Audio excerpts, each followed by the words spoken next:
I went through an interesting situation recently. I don't know. I've been through this a lot of times in life. This time it hurt less than normal because I've been through it a lot. And it was a situation where I was dating a girl, and it was good, but you could also see it not going well in the future, and it probably should end at some point. And God revealed that through a very obvious situation. This person told me they were sick, and I ended up seeing them out at the bar with other people, even though they told me that they were sick and couldn't hang out or whatever. Doesn't really matter. But in that situation, this is the first time I fully realized why you should not be scared of losing people. And I used to get way more hurt when I was younger. And I'd always be fearing the loss of, a friendship, a girl I cared about, whatever. But the more you go through it, the more you realize that there are good things to come. And a lot of people, they stay in relationships because they don't have self-respect or self-worth. They think that it's better to suffer and wait for another good moment with this person as opposed to just letting go and exploring the world and seeing that there might be another good relationship for you. But they don't even hold themselves to that regard and standard. They think that they're not worth that. They don't think that the world will care about them and they got lucky with this person. But that's not the truth. And a lot of people, they have way more self-worth than they initially realize. And they don't understand that they can be loved in so many different places.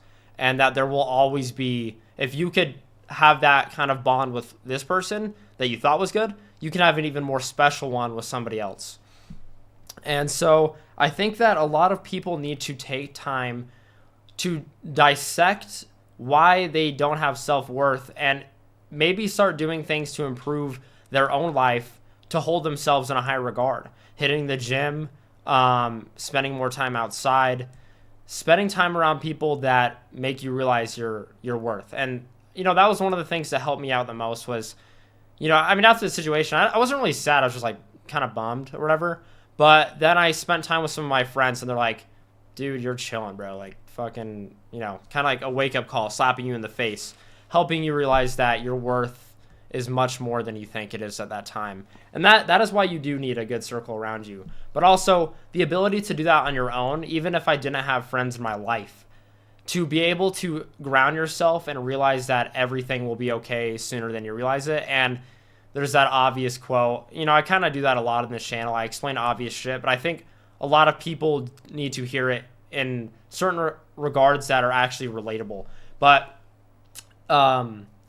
we suffer more in imagination than reality. Everyone's fucking heard the quote. I'm not going to over-explain that. But usually in that moment where like you go through a breakup or this also applies to death, okay? People also lament over death a lot.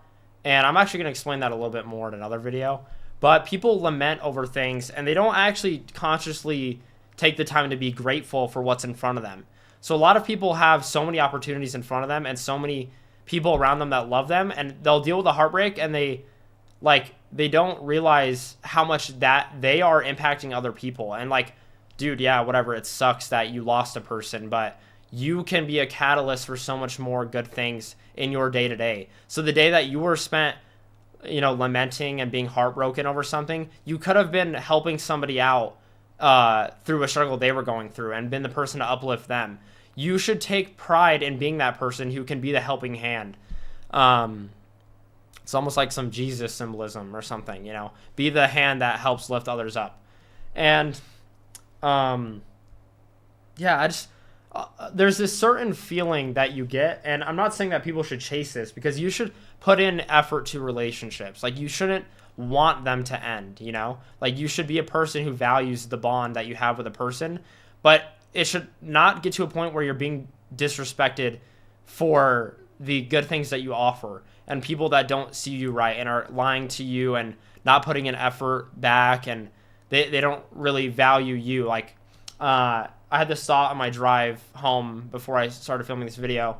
I was thinking about how sometimes in life, I don't know if others feel this way, there's times where you don't have confidence and you think lowly of yourself, but then there's times where you think really special of yourself. And there's like this glimpse, like I don't know if anyone here is like an artist or something, but there's certain moments in movies where like a character is viewed so specially, like they have this scene there in like slow mo, and the person's like, oh my god, they're beautiful, or wow, they're so good at this, like whatever. You are that, and you should find someone who views you as that. You are that special. And if somebody doesn't recognize that about you, you should not want them in your life, because you are that special, and you should not settle for anything less. And so, but when things do end, people are scared of that feeling in their gut. They're like, scared of that lost feeling. Like the door that they just had to somebody they love is now closed, and they get this like fear of that. But if you turn around, you'll see so many other doors that are open, and it's like this euphoric feeling of freedom. And so this is actually I don't have an addiction to it, but when it does happen to me, I've learned how to tap into that. But a lot of artists, like Taylor Swift or something, they'll go through a breakup and they make really good art. It's because they know how to use their emotions for positive things. And so learning how to use that emotion for positive things, but like also, so like there is a dopamine that can be had. So why wouldn't you get that? Like, instead of lamenting over it and being heartbroken, you could choose to get dopamine from the freedom. And so that's like a way to trick your brain out of heartbreak, is to like change the perspective of it. Oh, now there's so many things I can do now that I'm not putting my time into this thing that was making me feel like shit every single day. And that's actually one of the things that helps me end relationships, or just whatever, anything that is bad and not good for me, is I'm like, I could die at any day. Why am I spending my energy feeling like shit over somebody that doesn't care that much? So if this person doesn't put in that much energy, and even if they do like care about you, but they're not valuing you the way that you should, and that doesn't mean you should be like obsessive, like don't expect a fucking, a person to be obsessed with you. But if they're not putting in a bare minimum of effort that you think should be there, you don't have to stay in that relationship. You can choose to go find it somewhere else. And people don't think that's possible, and they don't think that they'll get that, and they're addicted to that thing. But guess what? There is that and more. And so you need to have some self-respect and something to go find that. And yeah, and don't be scared of that feeling of losing somebody, because honestly, I'm not gonna lie, sometimes, like, I'm not addicted to it, but I enjoy that feeling. And it's like almost euphoric, this sense of the world that you get. It's like I'm gonna get a little nerdy on this. There's an anime called Hunter x Hunter, and there's like a scene during the end where the main character and somebody is on top of a tree. It's like the biggest tree in the world, and they're overlooking the world, and they like see how much opportunity there is and how many new adventures there is. That is how you should view a breakup or losing somebody. It's like putting it behind you, and then you're going to overlook the world and see how much more there is to explore. And there should be this euphoric sense of joy. Like, I wonder what there is to come. You should be hopeful. And that's just one way I've tricked my brain into not being scared of losing people I care about, because you'll always be okay.